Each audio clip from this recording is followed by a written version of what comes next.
Good day, and welcome to Trusting God at All Times, a daily devotion of Peakland United Methodist Church in Lynchburg, Virginia. My name is John Vest. I'm the pastor of the church. A woman I literally went to school with for 12 consecutive years posted the following traditional perspective about a fine detail of the Easter story.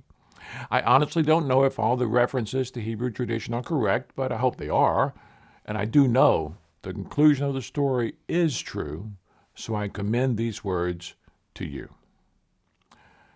Why did Jesus fold the napkin? Why did Jesus fold the linen burial cloth after his resurrection?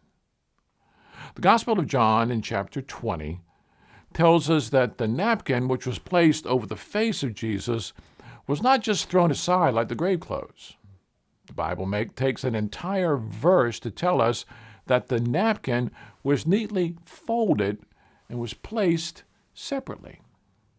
Early in the morning after the Sabbath, while it was still dark, Mary Magdalene came to the tomb and found that the stone had been rolled away from the entrance. She ran because she was afraid and got Simon Peter and the other disciple, the one who had simply told Jesus loved. We think that was John. And she said, "They've taken the Lord's body out of the tomb, and I don't know where they put him." Peter and this other disciple, they run to the tomb. The other disciple outruns Peter and gets there first. He stops, he looks in, and he sees the linen cloth lying there, but he didn't go in. Then Simon Peter arrives, and being who he is, he goes inside.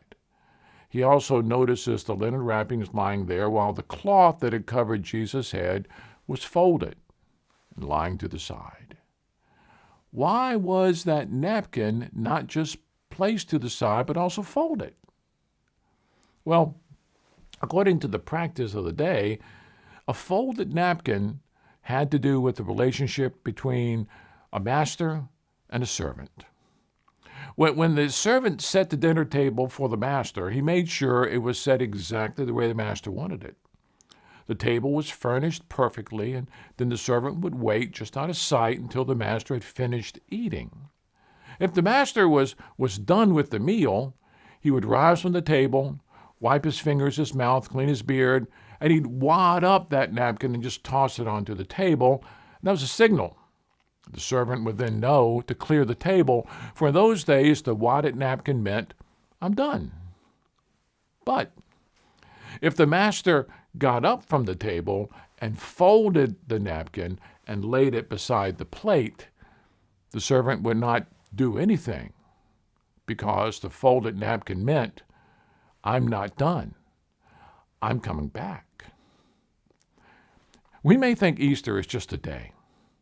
But whatever experience we may have had last weekend, it's over and done with. But it's not. 7 verses into the last book of the Bible, we have these words. "Behold, he is coming with the clouds, and every eye will see him, even those who pierced him, and all tribes of the earth will wail on account of him. I am Alpha and Omega. I'm the God who is, the God who was, and the God about to arrive. Amen." As the fighter said as he was getting back on his feet, "It ain't over."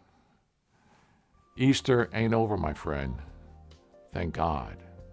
Easter ain't over. Amen.